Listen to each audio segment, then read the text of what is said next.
So அந்த pendulum எக்ஸசைஸில் வந்து பார்த்தோம்னா கையை வந்து நார்மல் கையை வந்து ஒரு சப்போர்ட்டுக்கு வந்து எதர் ஒரு சேரோ ஒரு டேபிள்லையோ நம்ம ரெஸ்ட் பண்ணிவிட்டு பெண்ட் பண்ணிவிட்டு நம்ம இந்த சர்ஜரி பண்ண கையை வந்து முன்னாடியும் பின்னாடியும் மெதுவாக நம்மளால் எவ்வளோ முடியுமோ அவ்வளோ தூரம் நம்ம டெய்லி வந்து 3லேருந்து 4 தடவை பண்ணலாம். ஸோ அதோட சேர்த்து ரொட்டேஷனும் பண்ணலாம்.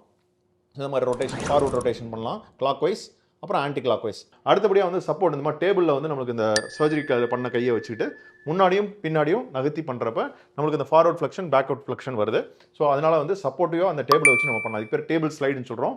நெக்ஸ்ட் வந்து நம்ம மல்லாக்கா படுத்துட்டு நம்ம ஒரு டவலை வந்து எல்போக்கு கீழே வச்சுட்டு அப்படி பார்க்குறோம். அப்படி பண்ணுறப்ப நம்மளுக்கு இந்த ஷோல்டர் வந்து அப்படியே ஸ்டேபிள் ஆயிரும். ஸோ அந்த எல்போ வந்து நம்மளுக்கு மெயினாக வந்து இப்படி ஃப்ளெக்ஷன் எக்ஸ்டென்ஷன் பண்ணிக்கலாம்.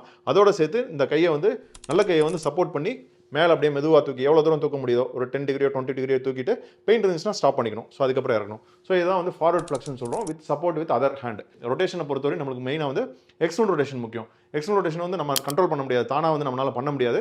இந்த ரைட் சைடில் நம்ம வந்து சர்ஜரி பண்ணியிருக்கோம் அப்படின்றப்ப ரைட் சைடில் வந்து நம்ம ப்ரெஷர் கொடுத்துட்டு அப்படியே மூவ் பண்ணலாம். ஸோ இது இனிஷியலாக வந்து நமக்கு 10 to 20 டிகிரி வந்தாலே போதும். ஸோ கிராஜுவலாக 30-45 டிகிரி வரையும் நம்ம கொண்டு போய்க்கலாம். ஸோ இதாவது ஆப்போசிட்டில் வந்து கைக்கு பண்ணியிருந்தோம்னா இந்த மாதிரி வச்சுட்டு ஸோ இதை வந்து ப்ரெஷர் கொடுத்து இப்படி தள்ளுறப்ப நம்மளுக்கு ரொட்டேஷன் ஆகுது.